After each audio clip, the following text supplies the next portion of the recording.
बहू तुम्हारी तनख्वाह पर सिर्फ ससुराल वालों का हक है।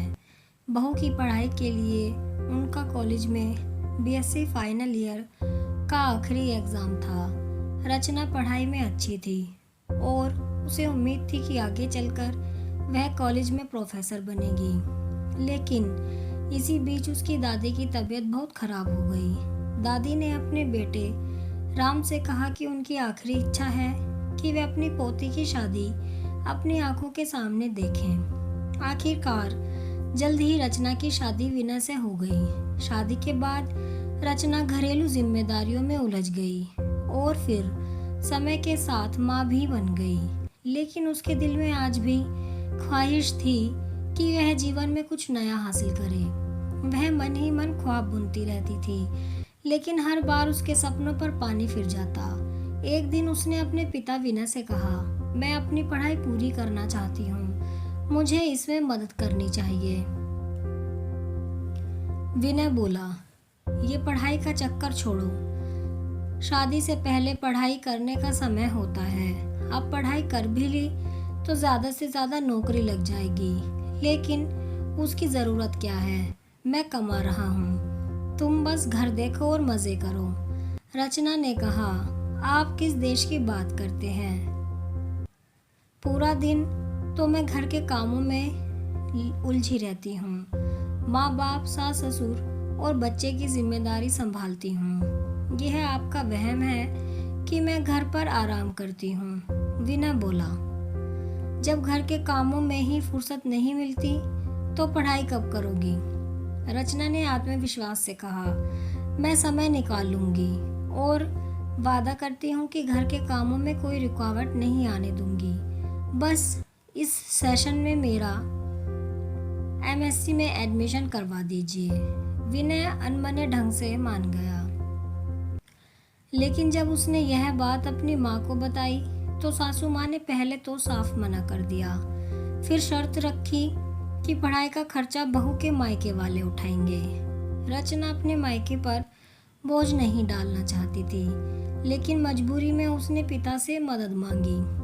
पिता ने उसका साथ दिया और रचना ने पढ़ाई शुरू कर दी। लेकिन शादी के बाद पढ़ाई उतनी आसान नहीं थी जितनी पहले थी। अब उसके सिर पर घर और बच्चे की जिम्मेदारी थी। वह दिन भर थक कर चूर हो जाती और पढ़ाई के लिए समय ही नहीं बचता। कई बार तो असाइनमेंट और प्रैक्टिकल वर्क भी समय पर जमा नहीं कर पाती। कुछ दिन तक सासू माँ उसके बेटे रिंकू को संभालती रही, लेकिन बाद में उन्होंने हाथ खड़े कर दिए। रचना को लगा कि उसे पढ़ाई छोड़नी ही पड़ेगी। सासू माँ बोली, देखा, कहा था ना, ये सब शौक शादी से पहले पूरे करने चाहिए। शुक्र है मैंने बेटे को समय पर समझा दिया, वरना बिना मतलब के पैसे बर्बाद हो जाते। विनय ने भी हंसकर कहा, देख लिया ना रचना, मैंने पहले ही कहा था कि तुमसे नहीं होगा।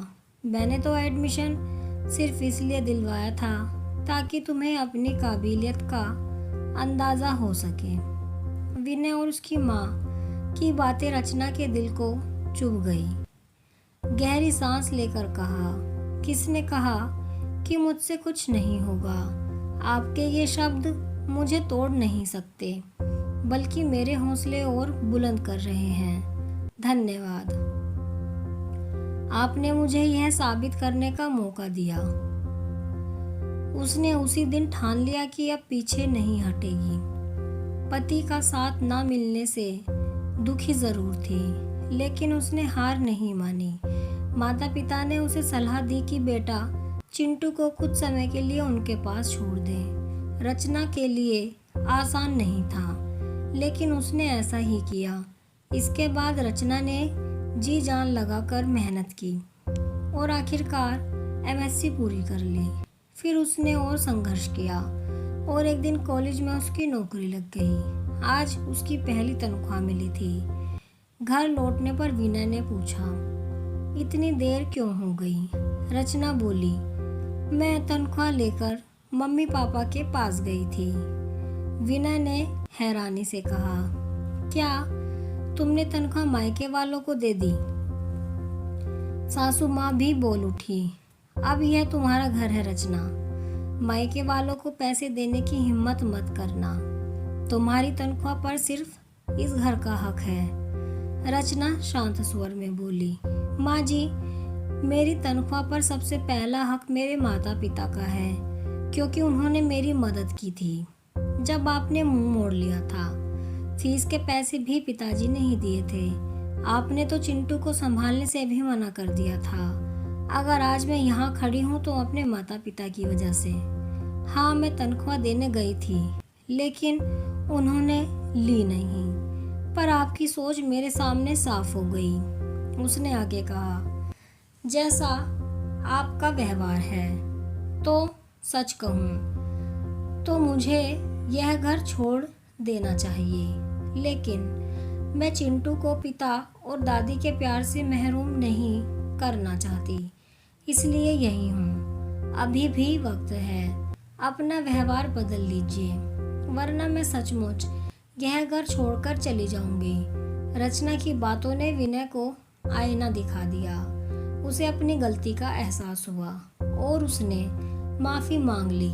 सासू माँ भी बहू के कमाने की वजह से डर गई और मजबूरी में माफी मांग ली। रचना ने पुरानी बातें भुलाकर सबको माफ कर दिया।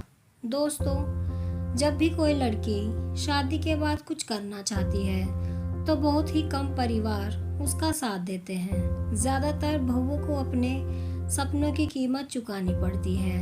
कभी पढ़ाई बीच में छूट जाती है तो कभी नौकरी। लेकिन जब वही बहू मेहनत कर खुद को साबित कर देती है, तब सब उसके श्रेय में हिस्सा लेने आ जाते हैं। याद रखिए, बहू भी परिवार का हिस्सा है।